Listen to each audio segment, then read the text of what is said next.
manuales, vamos a comenzar,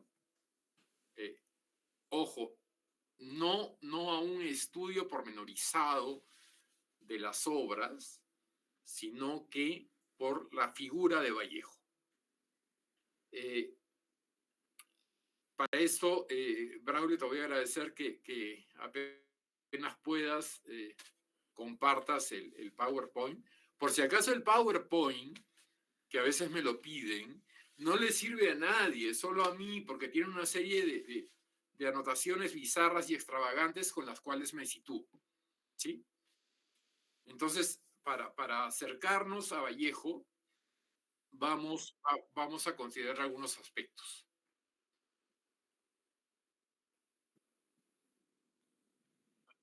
No sé si Braulio está ensayando una suerte de poema vanguardista o nos está advirtiendo de que no se abre. Ya.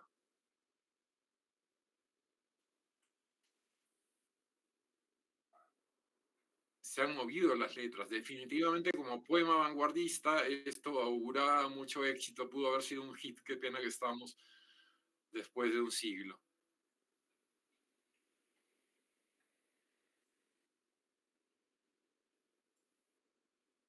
Ya. Bueno, ya estamos acostumbrados a este tipo no, absolutamente. Yo veo un fate. ¿Ustedes ven o soy solamente yo?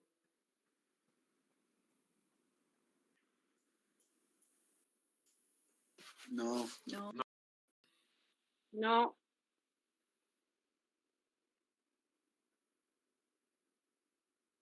Nada.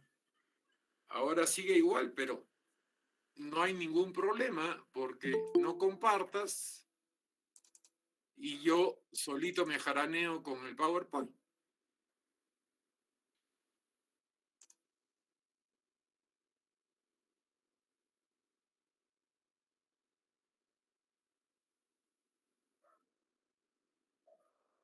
Nos vemos todos ahora otra vez, habíamos dejado de vernos.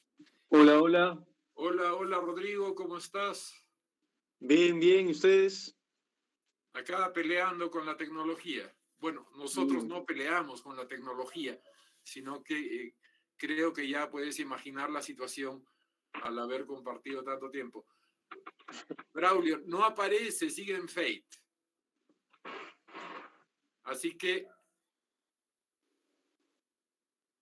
ya, arranco yo, no se preocupen. Normalmente siempre ya tengo previsto el desperfecto de la coordinación. Es parte de todo nuestro imaginario. La primera pregunta que tengo que hacer con respecto a Vallejo, porque es una pregunta más que una observación, es bien simple, bien genuina, es hasta idiotona. Y la pregunta es, ¿quién ha leído a Vallejo? Sin roche, ¿eh? Ya he escuchado demasiado en mi vida como para escandalizarme ante algo.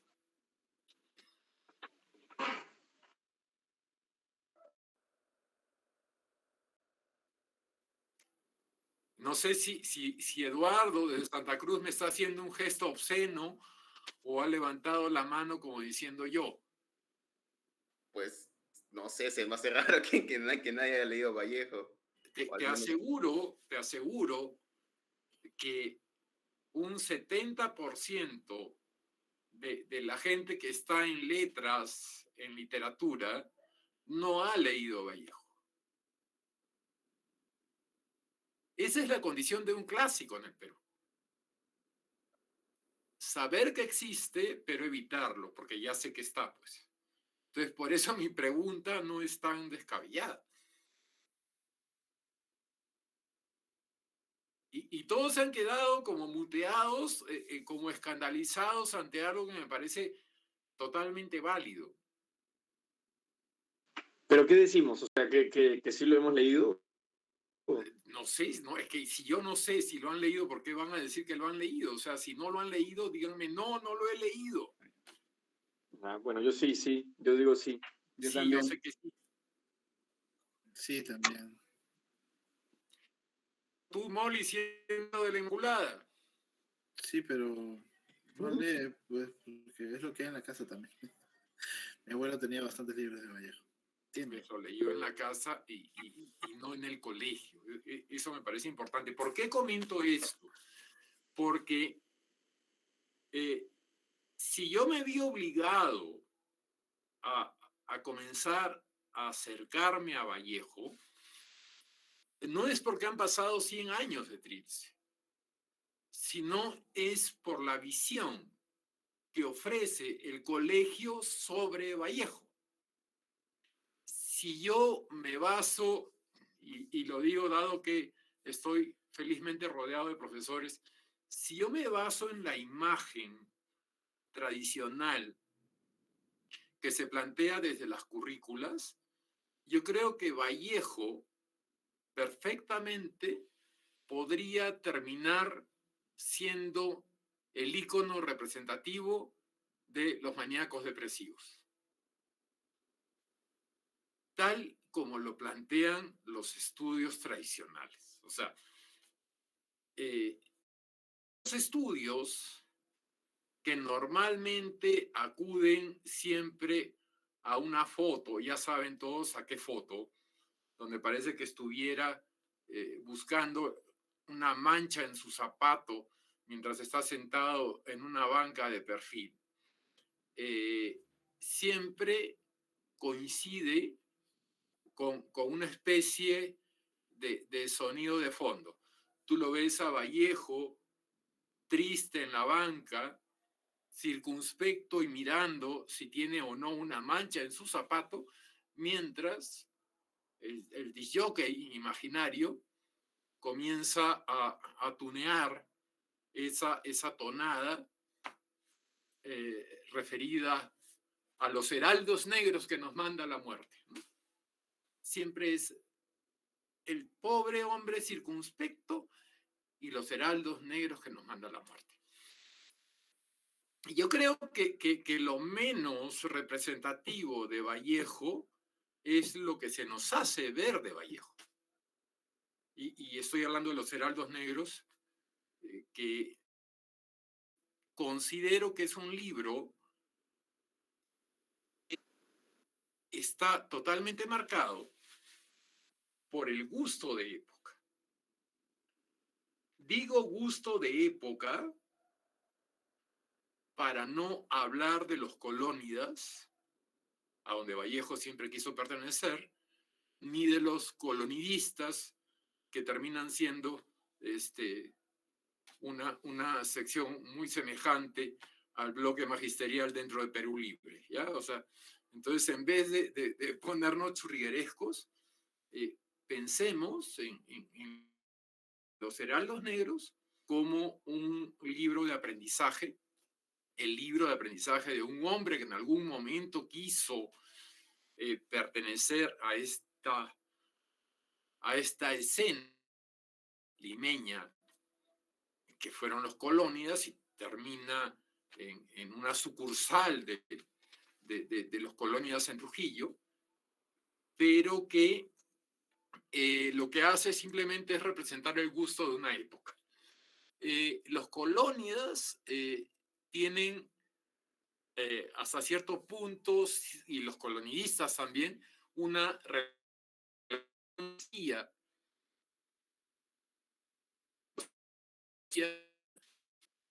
con Chocó. Evidentemente, el líder y todo va a girar en torno a la figura de Valdelomar, como suele pasar con todos los grupos que se han gestado en el Perú. Siempre dependen de alguien, ¿sí? De un líder. En eso somos muy caudillistas. Entonces, Braulio, dado que no funciona tu PowerPoint, yo te pediría si podrías compartirnos 2 links. Que te voy a pasar los textos al WhatsApp de modo tal que No sé si pudiéramos acceder a estos textos. Sí, hay un texto de... A ver, perdóname, y perdónenme todos un ratito, sino que trato de hacerme valer de lo que tengo. Y carambas, no puedo pegar nada. Un texto, porque quería contextualizar, es este que alguna vez hemos visto ya de Chocano, de Soy el Cantor de América.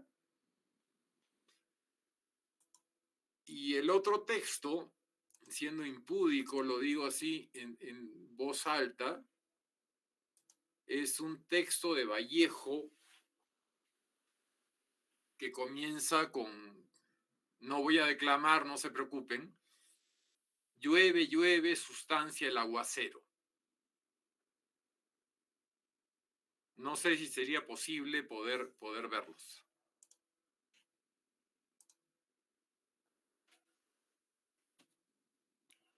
En minuto de coordinación, disculpen.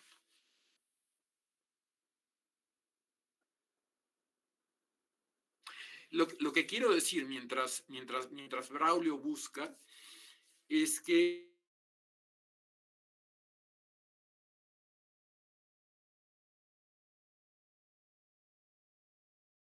serie de referencialidades que en Vallejo van a cambiar. No de una manera voluntaria, una manera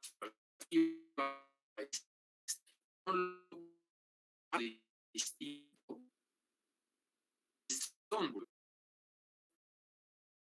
Los colonias tienen la vista puesta en Europa, mucho en el movimiento parnasiano, en toda la onda simbolista, y de ahí cierto engolamiento que uno puede notar en algunas de sus representaciones discursivas, pero que ya comienzan a arrastrarse de los sectores modernistas. No sé, Braulio, si contamos con esos textos. Ya, solamente para estar...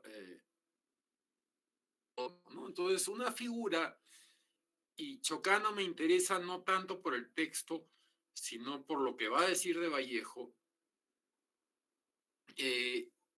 viene a ser Chocano, que es un referente previo y anterior a los colonias y colonialistas. No me hagan leer el texto, qué pena que no ha venido María Luz, que suele ser nuestra lectora protocolar ya de... ¿Verdad? ¿Por qué no ha venido María Luz? No lo sé. Pero cada uno puede leerlo, por favor, en lectura silenciosa, salvo que haya alguien con vocación. Entonces estaba estudiando teatro, ya me acordé. Yo lo puedo leer con gusto. Sí, por eso hice memoria.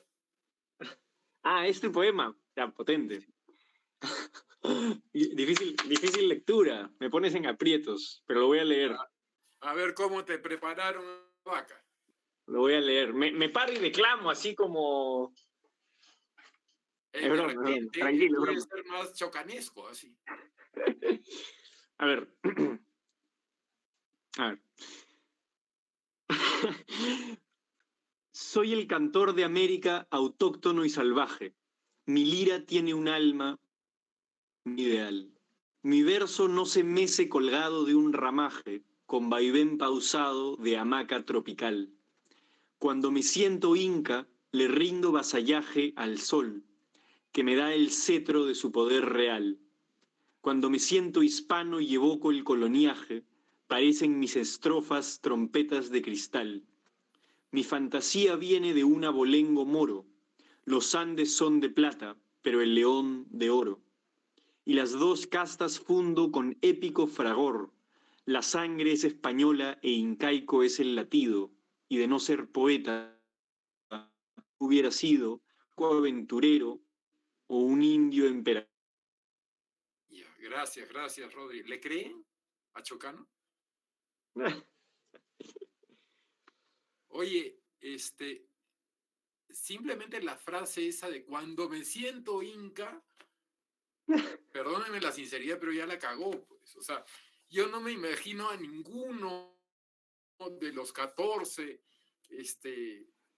incas de cada periodo, como se diga, sintiéndose incas. A lo que voy es que todo ese forzamiento, todo ese engolamiento, toda esa retorización epocal se va a romper con Vallejo. Pero, insisto, hasta de un modo involuntario, por su horizonte cultural. Para llegar a ello tengo que pasar por el texto que estoy esperando que el bendito coordinador me lo ponga adelante. Pero como felizmente vive en Arequipa y en mi distrito, debería recordar que corre peligro, a pesar de que hoy se celebra el Día del Adulto Mayor.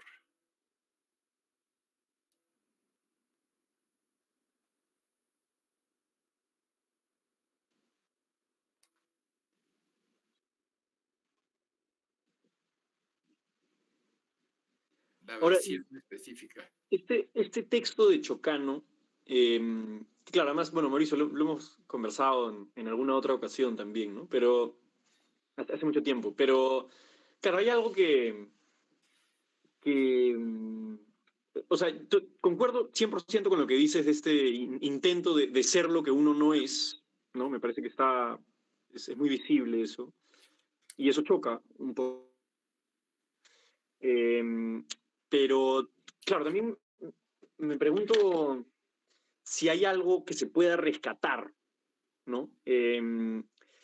Una cierta intención sincrética, ¿no? Una intención de unir cosas que acaso no era muy fácil unir en ese momento de la historia, ¿no? Ni siquiera aún, tampoco ahora, ¿no? Pero un intento de decir, oye, o sea, porque claro, o sea, en el Perú de ese entonces, más que ahora incluso, había esta parte de la sociedad y esta otra parte de la sociedad, ¿no? Y no solo dos, sino varias, pero muy dividido, ¿no? Y claro, acá hay un intento un poco de, oye, todo esto que nos precede como sociedad no tiene que ser exclusivamente un punto de división, sino que podemos también hallar... Pero, Rodrigo, si te fijas en el texto mismo, lo que evidencia esa división está en el texto. Claro, Justamente habla de esas realidades y no hay un desacomodo desde su horizonte. Por eso hablaba de horizonte y felizmente acá apareció el texto. Hablaba del horizonte cultural. El horizonte cultural de Chocano es totalmente occidental. Bueno, tampoco es malo tener y mira quién te lo viene a decir, un horizonte cultural occidental, sino que tal vez por eso me choca a mí personalmente, me choca tanto la idea de cuando me siento inca. Claro, claro, sí, totalmente. Si yo te digo, cuando practico el onco, no voy a terminar la frase porque te vas a reír en mi cara, ¿no? O sea, entonces, Claro. a lo que yo voy es a esa falta de habla.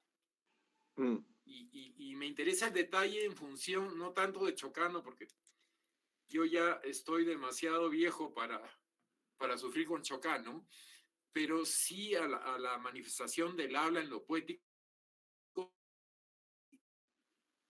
que ya tenemos adelante.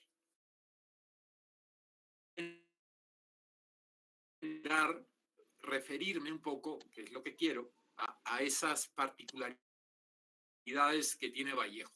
Y está presente en las últimas 5 líneas. Por favor, si alguien lo lee, bienvenido. Es chiquito, 5 líneas. Yo puedo intentar. Dale, Darcy, ponle euritmia. Llueve, llueve, substancia el aguacero, reduciéndolo a fúnebres olores, el humor de los viejos alcanfores que velan tahuayando en el sendero con su poncho de hilo y sin sombrero. Gracias. Entonces, ¿por qué te pusiste tan seria, Darcy, cuando leíste? Estaba concentrada. ¿Se dan cuenta que cuando leen poemas asumen una seriedad que difiere de cómo son el resto del tiempo? Hay que relajarse, o sea, hay que leer como quien da una noticia, y 7 veces por semana. Llueve, llueve, sustancia el aguacero, reduciendo los fúnebres olores. El humor de los viejos alcanfores que velan tahuayando en el sendero con sus ponchos de hielos y sin sombrero. Acá hay un término que genera más de un dolor de cabeza. Tahuayando. No voy a ser tan ingenuo, si ya les he preguntado si han leído a Vallejo o no, de pasar a la pregunta de ¿alguien sabe lo que significa tahuayando? No lo voy a hacer. Pero sí habría que pensar un poco en el horizonte cultural al cual me refería. Y palabras como tahuayando,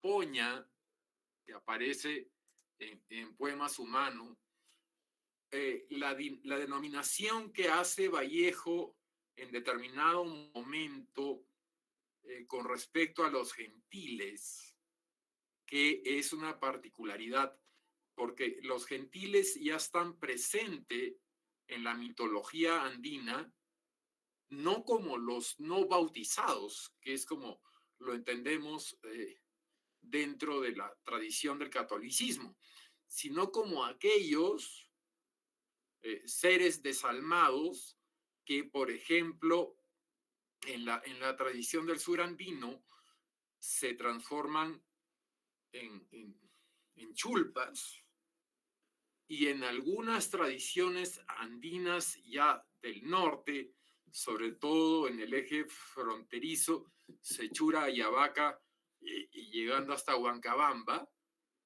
aparecen como cerros no sagrados.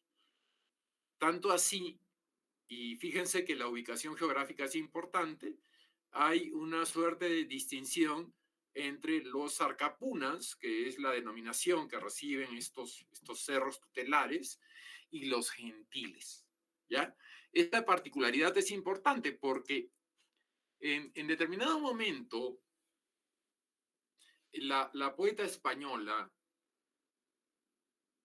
Olvido García Valdés se refiere a la idea de que Vallejo escribe el español desde otra lengua, ¿sí? Esa es la idea de Olvido García Valdés. Si a nosotros, peruanos del Perú, nos dicen que Vallejo construía, pensaba o asumía el castellano desde otra lengua, nosotros establecemos una suerte de ecuación. Decimos, peruano, andino, no español, otra lengua. Olvido García Valdés estaba hablando del quechua. Y no es así. Para entender a Vallejo, uno tiene que ponerse en la situación de un sujeto que en su hogar, en Santiago de Chuco, escucha distintas formas de habla. Por un lado escucha el español, por un lado escucha también el quechua a través de una abuela, pero a través de la otra, aquello que va a determinar una serie de formulismos que se evidencian sobre todo en Trilce, es el cuy, así como suena, el de cuy, pero con doble L y sin S. El cuye, que hasta el siglo XVI carecía de un glotónimo, perdón, ya me están haciendo sabotaje, tengo que escribirlo.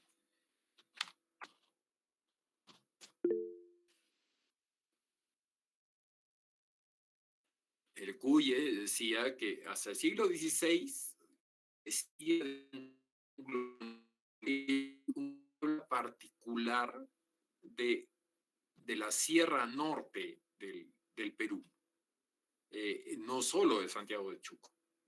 Podríamos hablar de la Sierra Trujillana y podríamos hablar de también la Sierra Tiurana.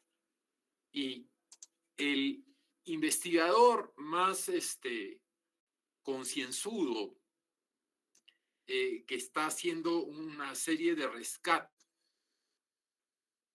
con respecto al Cuye, ahora viene otra pregunta ingenuota, es nada más y nada menos que el poeta Dimas Arrieta. Ahora viene la pregunta sonsa. ¿Alguien ha oído hablar de Dimas Arrieta? ¿Alguien sabe quién es Dimas Arrieta?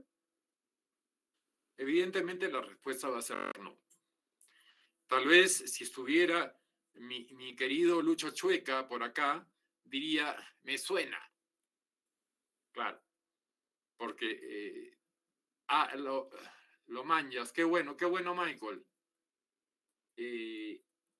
Es un poeta contemporáneo de Lucho y de quien habla. Y estas investigaciones que está realizando Dimas son importantes en la medida que este rescate de habla que está realizando, que está efectuando, no se desarrolla en la capital. No estoy regionalista, sino que me van a entender. Dimas Arrieta, a quien Alberto Benavides, sobrino de Martín Adán, pero esa es otra historia, denominaba como el último de los Hualgayoc, tiene una particularidad biográfica.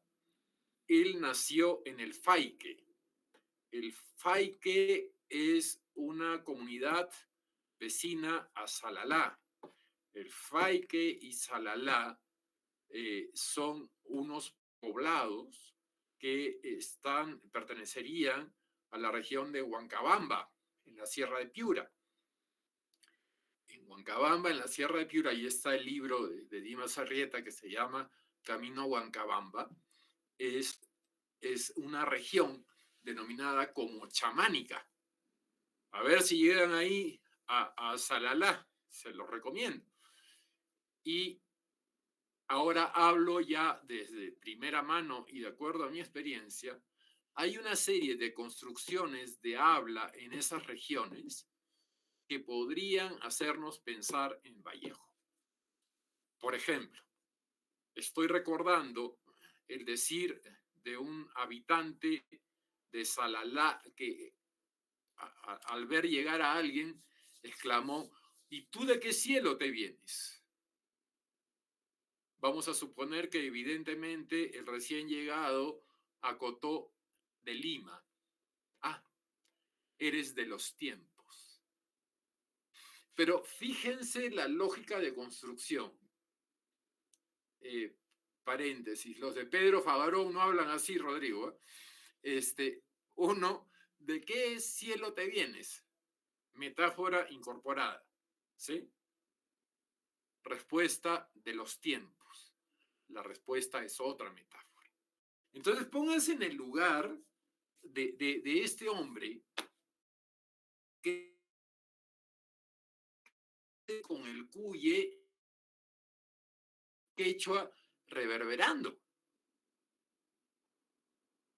Sí, que Vallejo, quien tiene por delante un horizonte totalmente distinto a los colonias, a los colonialistas, a los modernistas, a Eguren, etcétera, etcétera, etcétera, etcétera, termine siendo definición de Proust, un extranjero en su propia lengua. Esa extranjeridad viejo podría generar una exigencia. En su caso, sería la siguiente, perdónenme, buscar, sería la siguiente, y cito a Vallejo.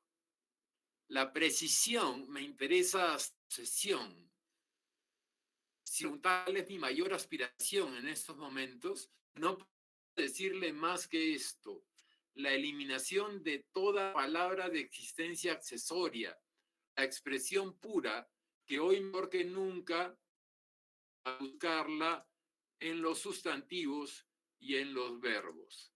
De pasadita, al eliminar de un coletazo lo adjetival, se tiró abajo a Chocano, también a Valdelomar.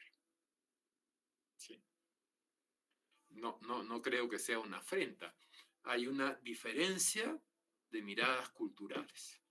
Comencé con Chocano, no para tentar una suerte de síncresis, sino para ver esa pequeña diferencia.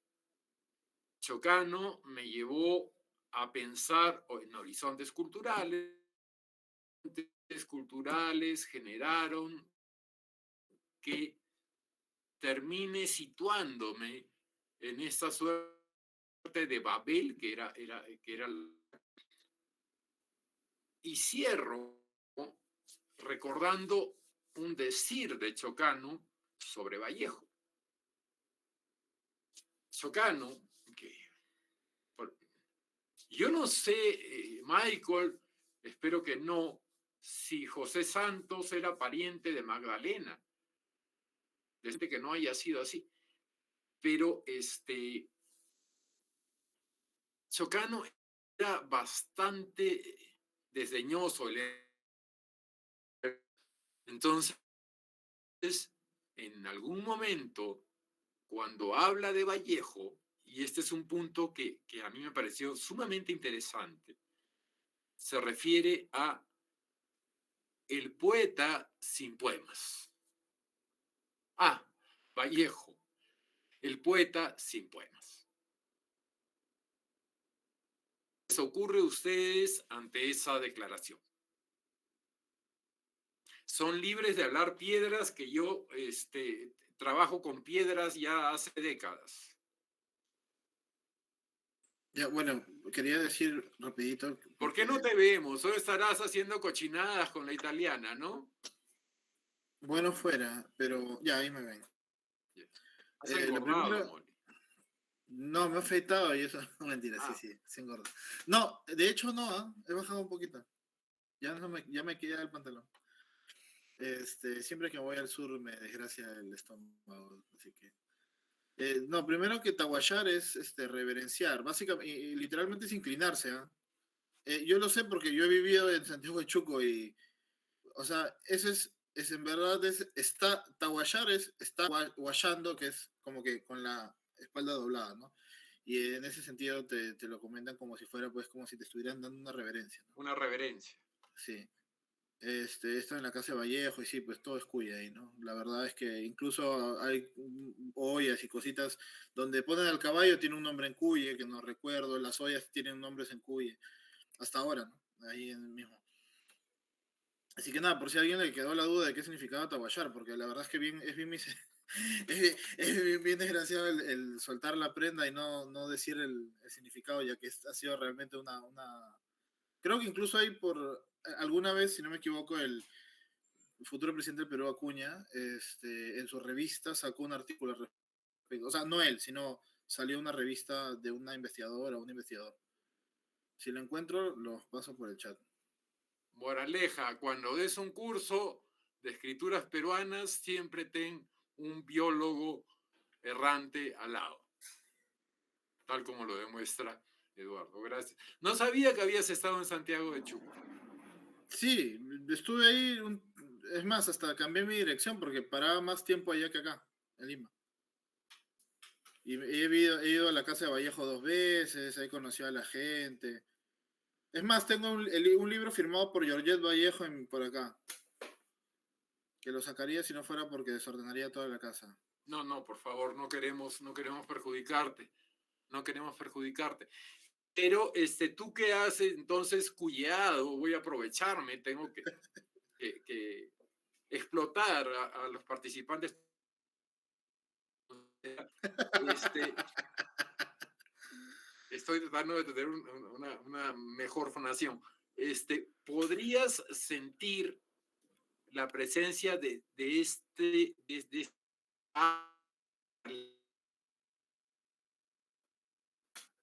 Sí, la verdad es que la gente es bien poética, naturalmente, como tú mencionas, ¿no? Pese a que, por ejemplo, en el mismo Santiago ya la gente es bien moderna, por decirlo de alguna manera, yo creo que incluso se nota en su manera de hablar, que no es un canto, no es cantado, ¿no? Como, por ejemplo, es bien evidente en la gente de la selva, en la gente de Arequipa, salvo Braulio, que es un alienado. Pero es que te dicen, por ejemplo, no, pero vamos no sé dónde allá, o sea, mezclan por ejemplo, pone el verbo al final, ¿no? Que entiendo que es una cosa cuya también. O, por ejemplo, simplemente de plano no mencionan el verbo, es como si te dijera, no sé, Braulio allí, no te digo qué está haciendo, ¿no? Pero como que de alguna manera se sobreentiende, cosa que en verdad a veces es difícil, sobre todo, por ejemplo, cuando quieres comprar cosas en la calle, cuando te señalan y te dicen 27, ¿y tú 27 de qué? Pero, o sea, cantadito y todo, ¿no? Pero sí, o sea, y la gente se siente bien orgullosa de eso, de hecho, o sea, hasta ahora hacen concursos de payas, es el baile típico, era un baile típico de los cuyes, de los cuyes. Y aún así hacen una poesía bien, no sé cómo, no es realmente lo opuesto a Chocano, ¿no? Es una cosa natural, no es afectada, no busca una métrica fija establecida, ¿no? De hecho, si uno escucha una payada, incluso si no me equivoco, también Vallejo compuso una, la, can- la- el ritmo, tú puedes hacer calzarla rapidito, metiendo 20 palabras muy cortas, o si no, realmente no interesa, siempre y cuando respetes los sonidos, ¿no? no como Bad Bunny? No, nunca tanto. Aunque es muy popular el reggaetón allá, no creas. Hay las dos únicas discotecas que hay. Pero qué interesante, lo digo en serio porque Sí. el regionalismo, voy a hacer un poco, el regionalismo en el norte es mucho menos retórico del cual se jacta el sur. El sur se queda en eslogan como no en vano se nace al pie de un volcán y se quedan ahí, en el mirador de Yanagua, en la tengo, Vive. la gente la gente lo vive y a tal grado que, por ejemplo, así como hay el cuye, en toda esa región o en parte de esa región, incluso musicalmente, una de las expresiones propias es la música de los cajeros, que hay que investigar por ahí, que también parece que tiene cierta repercusión en Vallejo. Me estoy yendo al norte y me estoy olvidando de Chocano, creo que es una venganza subconsciente a su vieja egolatría. Pero gracias, Molly. Por si acaso, Eduardo publicó con nosotros, hago el comercial, Nistagmos, y Nistagmos es un libro que hubiera podido haber escrito también Santiago de Chuco. Por eso tienen que leerlo. Si es que le queda. Un montón porque no los ven. Bueno, entonces ahí saben. Creo que la peor combinación que hay sería yo hablando del libro de Eduardo, puesto que los dos no vendemos ni un camello ni el ojo de la aguja por donde tendría que pasar el camino. Pero bueno, volvamos a Chocano. ¿Qué podemos entender dentro de este enriquecimiento que nos ha hecho Eduardo por un poeta sin poemas? ¿A qué le suena?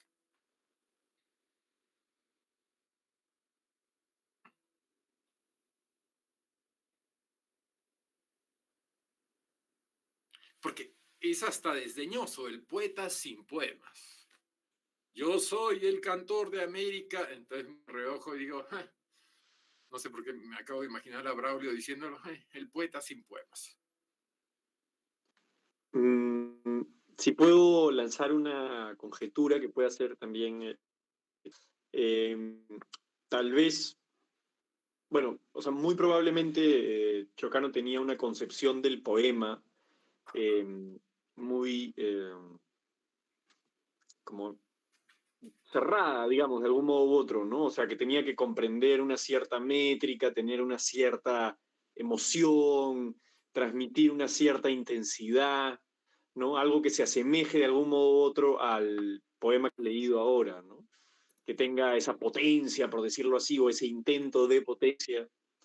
Y claro, muchas cosas de las que escribía Vallejo carecían por completo de todos estos requisitos, digamos, ¿no? Ahora, por otro lado, igual mi percepción es que en lo primero que escribe Vallejo, como Los Heraldos Negros, ¿no? E incluso algunas cosas previas, sí hay un poco todavía de estos requisitos, por llamarlos así, ¿no? Entonces, no sé si será eso a lo que se refiere Chocano, porque yo siento que más bien Vallejo sí como que cuando inicia como un poeta, por decirlo así, en esa época más normal, ¿no? Y luego va dejando ir ciertas cosas y eso lo va elevando, ¿no? Por encima de la normalidad. Pero antes de eso sí cumple como... O sea, Los Heraldos Negros, por ejemplo, leí una vez un análisis muy bueno que me pareció, no me acuerdo de quién, pero estaba en una antología, era la introducción, y explicaba cómo, digamos, había muchas partes del poema que eran incluso, y algunas partes un poquito chocanescas, en algún sentido, incluso. Estos intentos de hablar de las grandes cosas de una manera más o menos rimbombante, pero que de pronto Vallejo se redimía porque entraban estos ingredientes, por ejemplo, el pan que se quema en la puerta del horno. Entonces entraba esta cotidianidad, incluso él siendo tan joven, ¿no? Como cuando escribió esto, ya como que ingresaban estos aspectos que lo sacaban un poco de este estar trillado un poco, ¿no? Y ya que obviamente después en sus poemarios posteriores ya se han ido por completo, ¿no? Y queda una voz absolutamente original y totalmente única. Pero tal vez a eso se refiere, si es que Chocano se refiere a su obra posterior, por decirlo así, o ya además maduro y adulto, se referiría pues seguramente a esa carencia, a esos requisitos que tenía Chocano para escribir. Que tenía Vallejo. No, o sea, digo, la carencia en Vallejo de esos requisitos que Chocano consideraba como necesarios para escribir poesía. Sí, fundamentalmente, y ese es un lastre en la poesía peruana hasta hoy, esa idea elíptica del poema como unidad cerrada, ¿no? Así como te canto una balada de Juan Gabriel, te voy a escribir un poema, ¿sí? Un poema. Estoy hablando de acuerdo al pensamiento de Chocano, que sí, evidentemente está presente en los Heraldos Negros, pero por eso digo, con otro horizonte cultural. Con respecto a lo de la idea del poeta sin poemas, eso estoy tomando algunas ideas de mi buen amigo Daniel Freidenberg, nos lleva a entender, pongo perspectivas diferentes, a entender la poesía como un tipo de experiencia, eso que se suele llamar experiencia poética.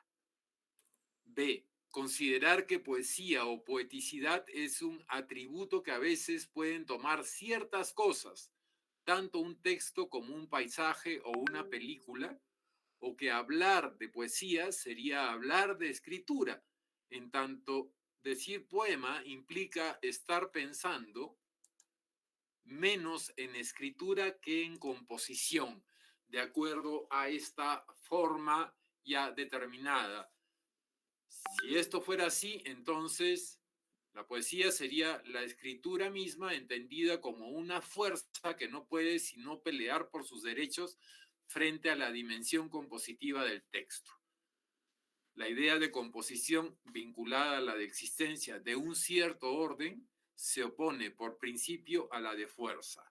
Creo, y esto yo lo he señalado en diferentes ensayos, que la idea de la poesía, asumida como el ejercicio de la escritura misma, a diferencia de la del poema, entendido como un ensayo vinculado solo a lo compositivo, es lo que ha posibilitado que a través de la escritura en sí misma, incluso hoy puedan establecerse nuevas y distintas nociones con las cuales el poema tradicional al cual se refiere Chocano, cuando no representa un callejón sin salida, aparece alterado debido a la irrupción de una serie de flujos que provienen desde fuera de lo literario, y voy a insistir siempre en eso. Entonces, siguiendo con una idea establecida por Jordi Doce, una de las cosas que queda en claro o que pueden desprenderse de una lectura de Trilce es la idea de que los textos, no digo poemas, los textos que componen este libro, no estoy diciendo poemario, me tiene podrido esa palabra, en realidad, más que literatura, de acuerdo con lo que dice Vallejo con respecto al rigor, lo que están procurando es decir una verdad. Una verdad no es literaria. No puede ser literaria. Normalmente lo literario termina siendo el camuflaje de lo verdadero o de lo real. Entonces, estamos con otra lógica. Estamos ante otra lógica. Y eso era lo que me parecía importante puntualizar. Estamos ante un horizonte cultural distinto, estamos ante una voluntad diferente y con un horizonte cultural completamente ajeno, es diferente a distinto, ajeno a aquel que lo precedió o al de sus contemporáneos. Pero tenía que decir más cosas de Vallejo, porque me quedé comentándoles esto de que durante mucho tiempo tuve que luchar contra esta idea a través de la cual en las currículas aparecía como una suerte de paradigma del maníaco depresivo mientras observaba la punta del zapato. Eso no me llevó a simplemente negarlo, sino que comencé a encontrar una serie de detalles y anécdotas biográficas que se van a juntar con ese horizonte cultural, que me presentan, al menos a mí, creo que cada quien construye y tiene su Vallejo, me presentan a un sujeto que así como tiene un horizonte cultural diferente y tiene una lengua que reverbera distinta, tiene también un sentido del humor, que lo va a librar de ser definitivamente un maníaco depresivo.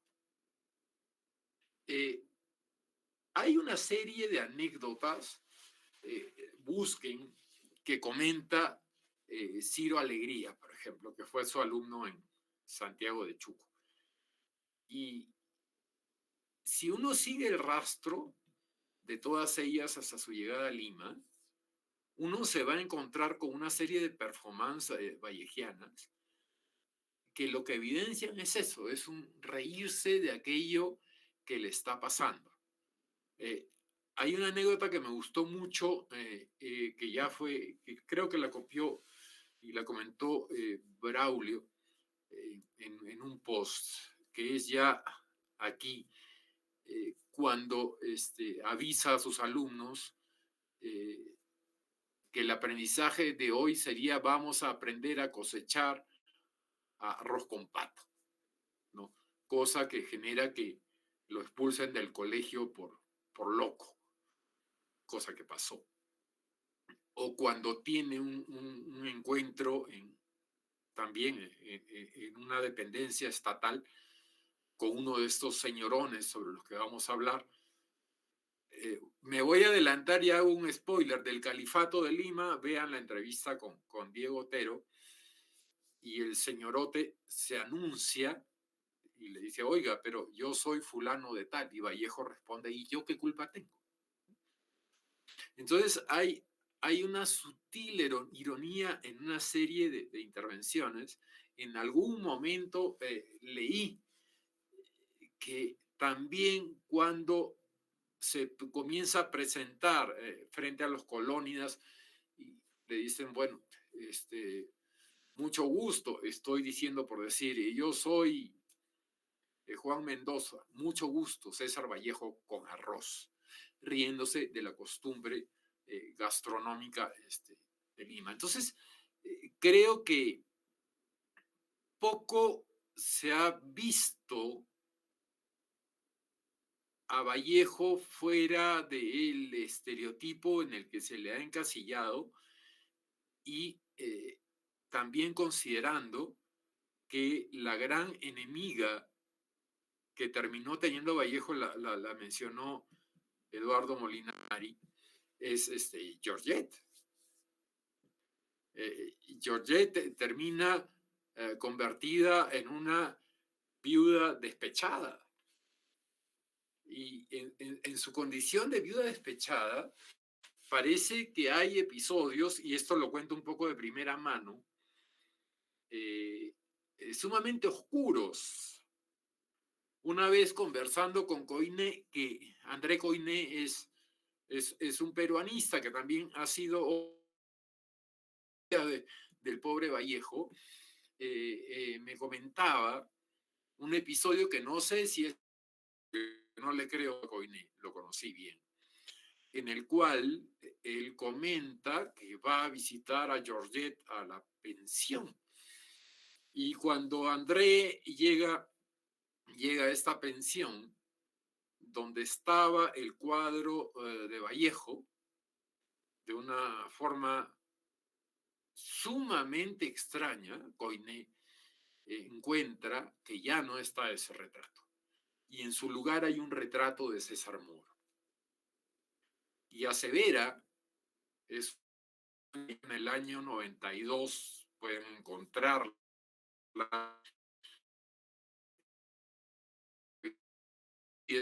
la católica, y Georgette asevera, perdón, Coiné asevera que Georgette le dice, lo que pasa es que he cambiado de César. Entonces, estoy hablando de una relación que, por la razón que fuera, no terminó en buena forma.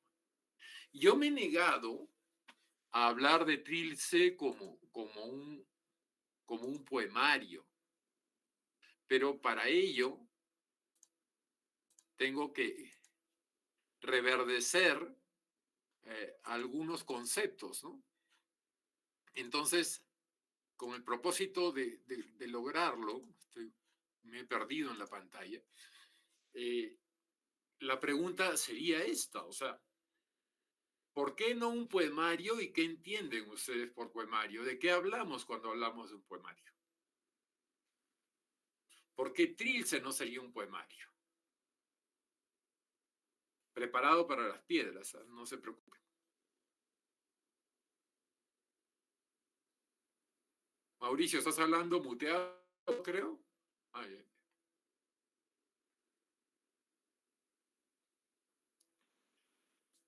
Lo que se les ocurra sin miedo.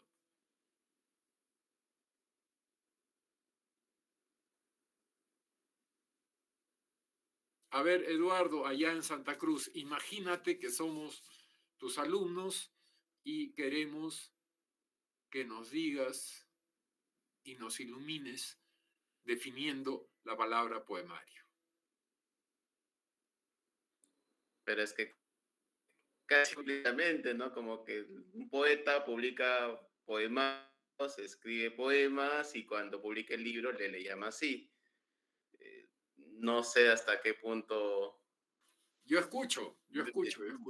Visto desde esta perspectiva, yo con tantas con cómo incluso ha evolucionado el concepto de libro, que mi libro objeto, o algún artefacto, algún concepto, pero raro, porque como digo, uno sobreentiende eso, ¿no? Así no pertenezca al canon de esa época, que Vallejo pues diga, soy un poeta, por lo tanto escribo poemas, y lo que se acumula y lo que estoy presentando aquí lo puedo denominar un poemario.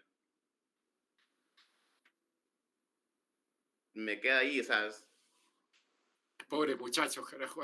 sí, hasta ahí te llegamos. Menos mal no hacen preguntas de ese tipo, así que vamos pasando piola.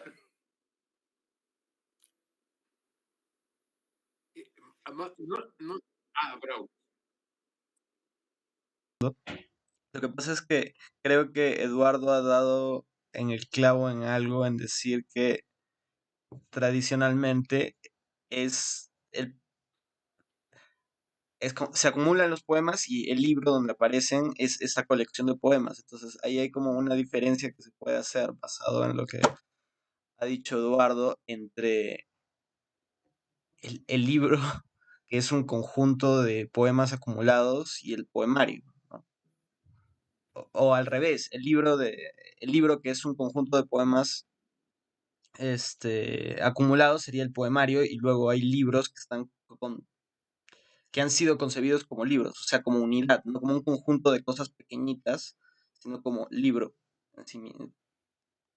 Como Perdón, que, chicos, ¿lo han entendido? Yo tampoco. O sea, yo creo que básicamente lo que está diciendo es que, por ejemplo, tu país imaginario no es un poemario, por más que lo pongan así en las librerías. Y es una puesto país imaginario como poemario y No me pegues, estaban en el Virrey así. Pero a lo que voy es que, bro, una colección de figuritas, si no es un cuadro en varias páginas, por decirlo así. Y no lo debes entender como, bueno, leo esta página hoy día y duermo mañana, y bueno, si lo olvidan le interesa porque lo siguiente es independiente, ¿no? ¿Te entendí bien, Braulio? o sea, Si sí, puedo decir, sí, porque claro, para que haya... están hablando en un circuito cerrado, son como dos mentes de mentes que se comunican entre sí con el propósito de entorpecernos. Pero dale, Rodrigo. Estaba pensando, para que haya un poemario, tienen que haber poemas. Y poemas, ese vendría a ser uno de los requisitos, digamos, ¿no? El segundo requisito vendría a ser que, claro, a diferencia, por ejemplo, como menciona Eduardo, a diferencia de País Imaginario, que esos poemas que se encuentran en ese libro... Que son de varios autores. Claro, que el otro requisito sería que sean del mismo autor, que sean, primero que sean poemas, segundo que sean del mismo autor, y tercero, probablemente se podría argumentar que haya una especie de unión, tan indirecta como fuese, entre esos poemas de ese... ¿Qué pasa, no? Ya podemos plantear la problemática desde el primer requisito, que es la existencia... mencionaste tú, Mauricio, hace un rato la idea del poema como una cosa cerrada, como una cosa que comienza y tiene un fin, digamos, como la canción de Juan Gabriel, ¿no? Y claro, obviamente eso es algo que ya ha sido duda, ¿no? Y ya no estamos o no tenemos por qué estar sometidos hoy en día, ya desde el tiempo de Vallejo, o Vallejo mismo, digamos, podido liberar de algún modo u otro de esa idea del poema, ¿no? O sea, no se trata solamente de liberarse de la métrica, no se trata solamente de decir ahora ya no voy a rimar, o ahora ya no voy a seguir esta métrica, o de repente ahora ya no voy a hablar de estos temas poéticos, por decirlo así, sino también de liberarse de la idea que está detrás del poema, que es esta cosa que comienza y termina, ¿no?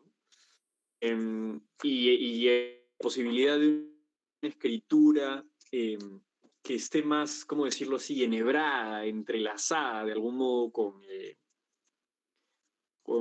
lo que le rodea, sea eso otros textos u otra escritura u otros autores o la existencia misma, ¿no? Y si se escribe un poco yendo por ahí, o sea, no como una canción de Juan Gabriel con su final y su comienzo, sino como una cosa que entra a un circuito que lo trasciende, poema. Y si no se está hablando tanto de un poema, entonces no habría pues un poemario. Así es. Entiendo con dificultad a lo que ibas, Braulio. O sea, creo que todo se sintetiza en la palabra tradicionalmente. Punto. Pero un momento, o sea, no vayamos tan rápido. Está con nosotros Michael. No es que Michael sea tímido, es que está haciendo varias cosas al mismo tiempo. Michael es un poeta. Si yo le pido que me pase un poemario, creo que lo que puedo recibir antes es una patada y bien merecida. Entonces, no es implícito que un poeta escriba poemarios. Habría que rastrear, ustedes que trabajan en esto, habría que rastrear bien la data de la palabra poemario, porque estoy seguro que es posterior al tiempo del cual estamos hablando. Sé que el origen es bien gringo y sé que la definición se vincula con colección de poemas. Y sé que originalmente esta colección de poemas, lo decía Montalbetti alguna vez, aunque Montalbetti lo dice todo, siempre estaba antecedida por un número, o sea, 30 poemas, 61 poemas. Así que cuidado, o sea, creo que es muy sano relativizar la idea de la palabra poemario. Eduardo, jalón de orejas no hay que darla por implícito. Porque si estamos discutiendo que si lo que hace Vallejo en Trilce son poemas, hablemos de la obra, o sea, de la obra, el poema es una alternativa entre muchas.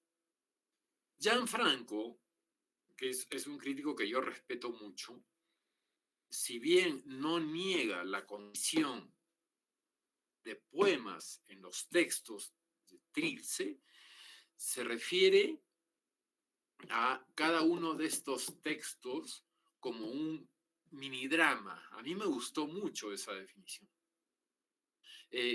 Y sí, pues yo pienso en minidrama y de pronto me encuentro, perdonen que estoy buscando acá un texto, tengo ahora 70 soles peruanos, cojo la penúltima moneda, la que suena 69 veces púnica, y aquí al finalizar su rol que me hace toda y arde llameante, llameante, redonda entre mis tímpanos alucinados.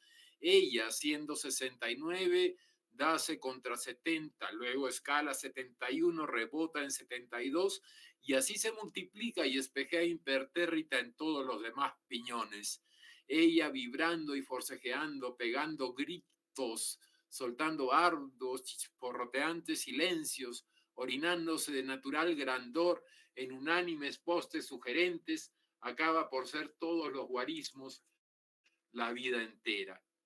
Fíjense la rotura, ¿no? No sé si he leído un poema. Sí sé que he participado de una narrativa y sé que he participado de una narrativa no lineal, cúbica. Y si no cúbica, cubista. Y tal vez incluso anterior al cubismo. Entonces, así como creo que era Xavier Abril que decía que César Moro inventó el surrealismo antes que los surrealistas, yo también podría ensayar tesis de ese talante planteándome si Trilce no tiene algunos aspectos cubistas antes de la aparición ulterior del cubismo. Hay una ruptura con la linealidad. No pretendan que alguien les explique Trilce poema por poema. No pretendan. Sí, Flavia, estoy hablando de él. No pretenda. Esas son imposiciones canónicas. Porque al final cada uno va a construir su Vallejo. Después de mucho tiempo, hace un mes, me atreví a dar una charla, ya le dicen, sobre Vallejo, y una estudiosa justamente me pidió, ay, explíquese un par de poemas, o sea, como quien dice, cántese otra, pues. De ninguna manera. Porque eso sería una imposición casi militar, o sea, construya su Vallejo, entre paréntesis, y no me joda. Porque al final, si alguien se cree capaz de poder explicar a Vallejo poema por poema, es que no ha entendido Vallejo. Yo recomiendo, dentro de toda la sarta de actividades, ahorita está en gestión, no es seguro, pero ojalá se consiga. Ahorita estamos en gestión con la Casa de Literatura, planeando un conversatorio acerca de Vallejo entre Miguel Casado y Olvido García Valdés. Ojalá se dé. Es muy probable. Pero ahí van a ver que, por ejemplo, Miguel Casado, y ahí se van a dar cuenta que la repercusión es mayor a la que tiene en el Perú. Termina advirtiendo, no hay que leer a Vallejo ni más acá ni más allá, sino en los textos mismos. No dice, porque no lo dice en ningún momento, hay que leer a Casado, que los textos de Vallejo sean composiciones materiales. ¿Ya? Cuidado. Sino que probablemente se trate de una escritura o de la escritura de una continua oralidad. Por la razón que les estaba explicando. Creo que cada quien tiene que construir su Vallejo. Por eso a mí ahora han aparecido tantos expertos de Vallejo que por eso la pregunta más auténtica y humilde que alguien puede hacer es, entre nos, ¿han leído a Vallejo? Si yo no hubiera enseñado, si no hubiera tenido que enseñar, no lo hubiera leído. Y yo lo leí para mortificar a quienes creían saber de Vallejo. Y lo logré. Y creo que voy a seguir haciéndolo porque me divierto mucho. Pero creo que la primera obligación que tiene un peruano ante Vallejo no es como dice Watanabe, pues Watanabe decía, a Vallejo nosotros lo dejamos tranquilito. Claro, entre paréntesis, cerca del olvido. Creo que más bien la obligación es demitificarlo. ¿Cómo se demitifica algo? Más aún si se trata de un poeta leyéndolo.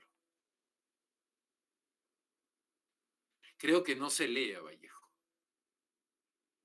Creo que se habla de Vallejo como se cree haber bailado con los destellos. Creo que la cosa va por ahí. Entonces, no, las preguntas que hayan, si estoy en condiciones de respondérselas, encantado, se las voy a responder. Sin miedo, disparen y dispárenme. Mau, yo tengo algo que preguntar. Hablabas ahora de, claro, la imposibilidad, digamos, de agarrar un trozo de trilce así, como un poema, por decirlo así, y interpretarlo como tal, ¿no? Y hacer eso de manera secuencial y sistemática.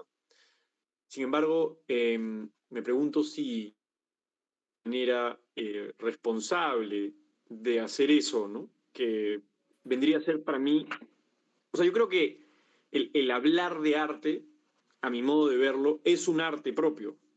Es como o sea, yo no siento mucha diferencia entre escribir un poema yo mismo o hablar de ese poema. Siento que son dos actividades muy parecidas, ¿no? Cuando en realidad, claro, tendría que haber una supuesta diferencia, pero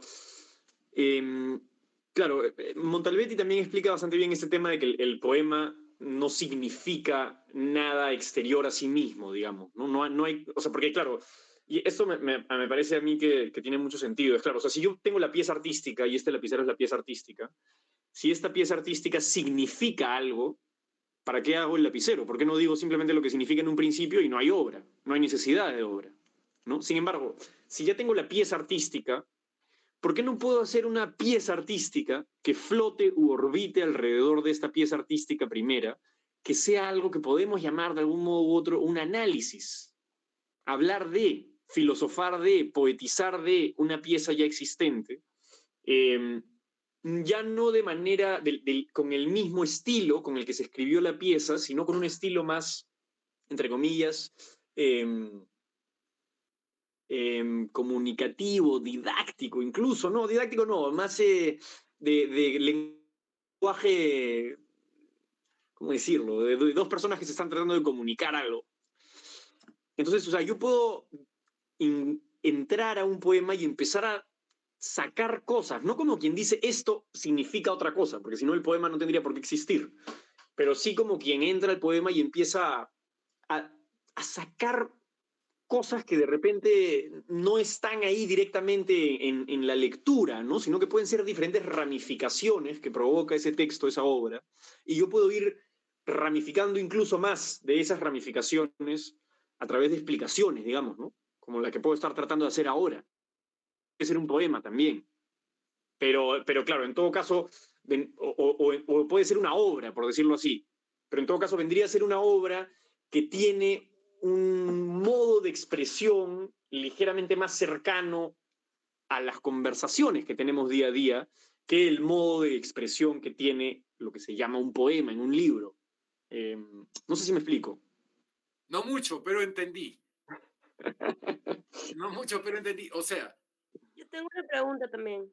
dale, Darcy. O sea, en suma, Rodrigo, construir ficción.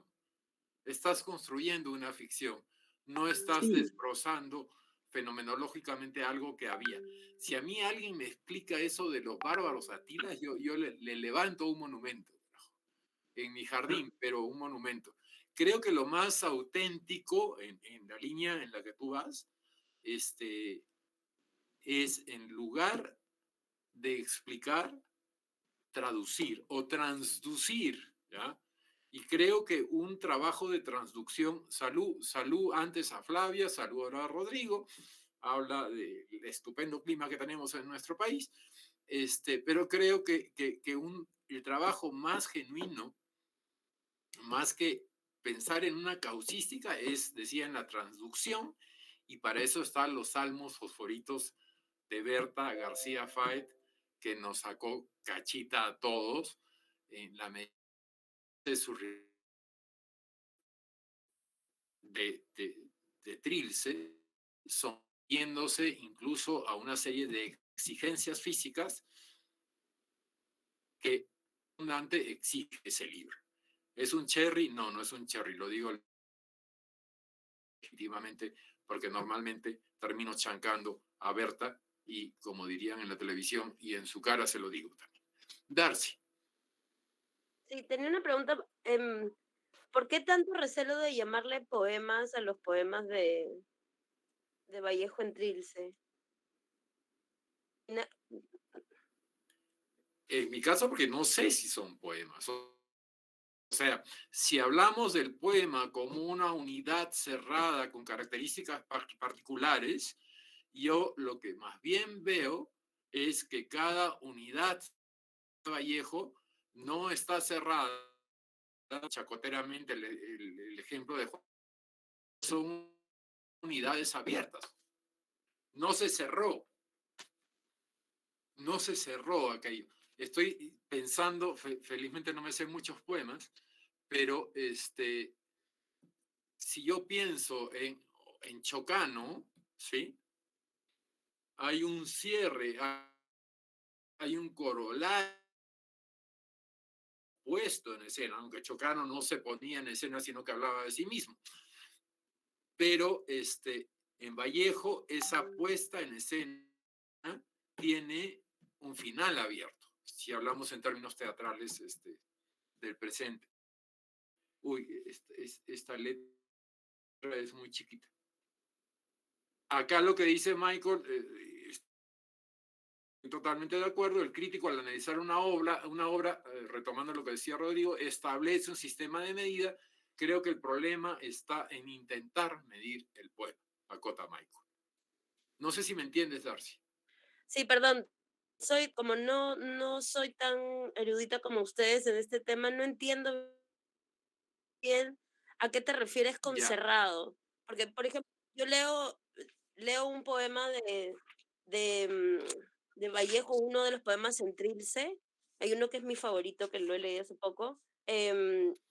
Esperanza plaña entre algodones, así comienza. Y yo siento que es un mensaje claro y está ahí como, es eso. Inclusive el término minidrama me gusta y un minidrama tiene un comienzo y un final. En comparación, por ejemplo, eso como un poema, en comparación al último, a la última página de Trilce, que no es un poema, sino es casi una prosa, ¿no? Es diferente. A ver, Entonces, no que estoy cuidado porque ahí estás yendo al dolor de cabeza de todos los que estamos aquí. El problema es que se asume el poema, me quedo con la palabra medida, no solamente se intenta medir el poema, sino que el poema se transforma en una medida de la poesía. ¿Qué cosa mide la poesía? ¿Qué cosa mide el alcance de la poesía? El poema. ¿Eso es verdad? ¿Hoy? No. Sí. Dale. Ayudar un poco a que como que se vaya entendiendo. Creo que lo que determina una estructura cerrada o abierta tiene que ver con las qué tanto puedes seguir rindiendo ese texto para distintas personas. Tú encuentras un mensaje claro, pero ¿qué pasa si otra persona, si ese texto puede soportar una lectura distinta de parte de otra persona? O sea, otra persona puede llegar a ese texto y encontrar otra manera de entenderlo. Por ejemplo, el primer texto de Trilce, el de ¿quién hace tanta bulla y no deja testar las islas que van quedando? Yo conozco de por lo menos dos lecturas muy interesantes sobre ese poema. Uno que tiene que ver con Vallejo llegando al Callao, a Lima, a través del Callao y son las islas. Y la otra es de una persona que está yendo al baño. Y literalmente las islas que van quedando son este, las heces en el La inodoro. caca, habla bonito, la caca. La caca, sí, en el inodoro. Y esa segunda lectura está, ha generado artículos especializados y todo lo demás, incluso una puesta en escena de un grupo de artistas limeños que se llama Animaliza. Entonces, ese texto no está cerrado en el sentido que puede seguir soportando estas muchas lecturas de estos académicos, de estos otros artistas, etcétera, etcétera. Ese texto está abierto porque sigue recibiendo estas nuevas lecturas, estas nuevas propuestas que pueden surgir. Y un texto cerrado es uno que ya quedó ahí porque es una unidad que está pensada para ser una unidad, ¿no? o sea, cuando se refieren a texto cerrado es que hay como un único mensaje, es claro ese único mensaje. Y cuando hablan de texto abierto es que puede cada uno tener una interpretación X de lo que sea. O sea, mientras más capacidad imaginativa le dé a los demás, eso es un texto abierto.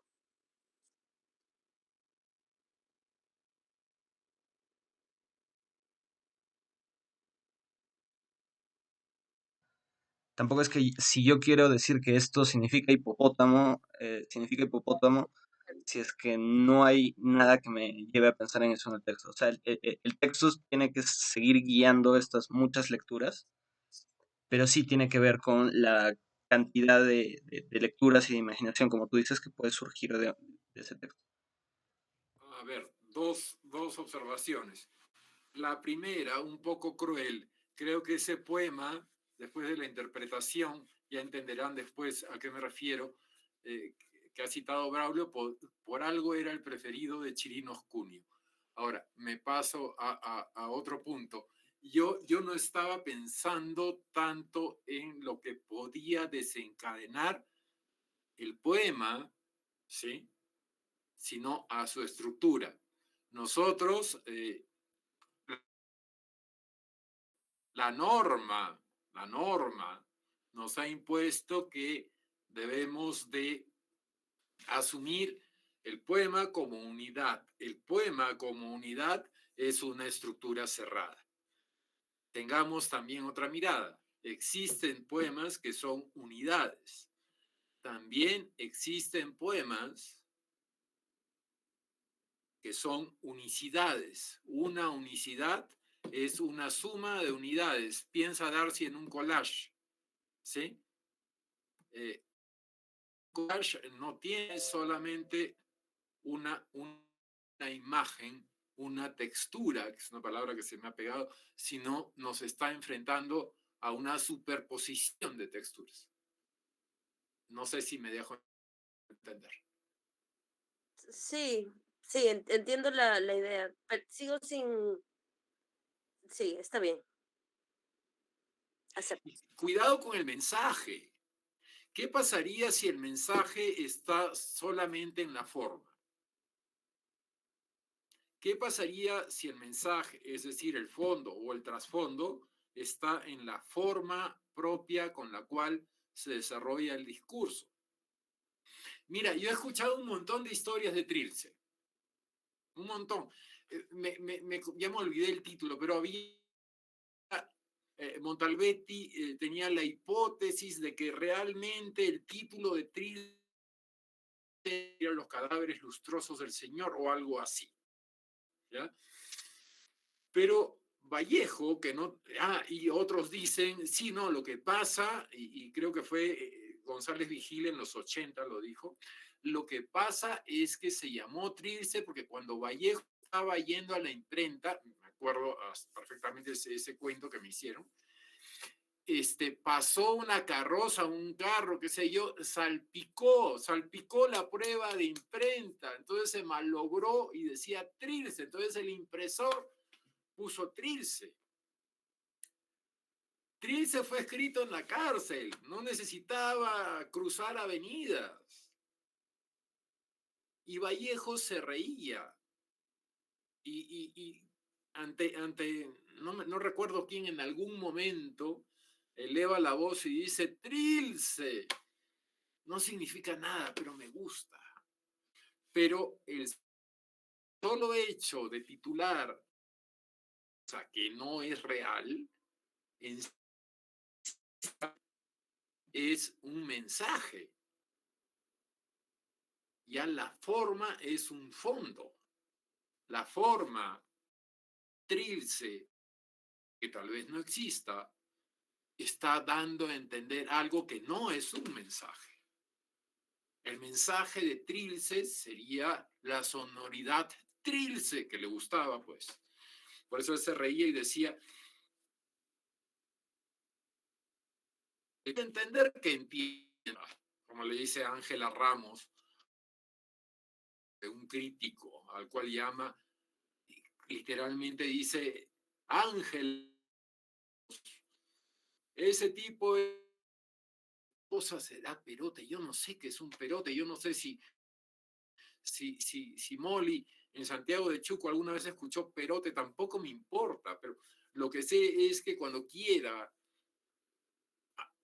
molestar a alguien le diré perote. Hay fondo y forma es igual a supresión del mensaje. Porque creo que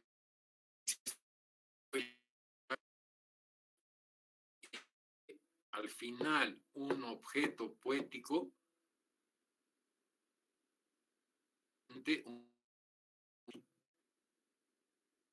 no necesariamente hay un mensaje, no necesariamente hay un receptor, sino que el verdadero receptor, y esto aplica absolutamente para toda creación, no diré literaria, pero para toda creación, es la exigencia. Hay que revisar siempre Agamben, la exigencia que tiene cada autor.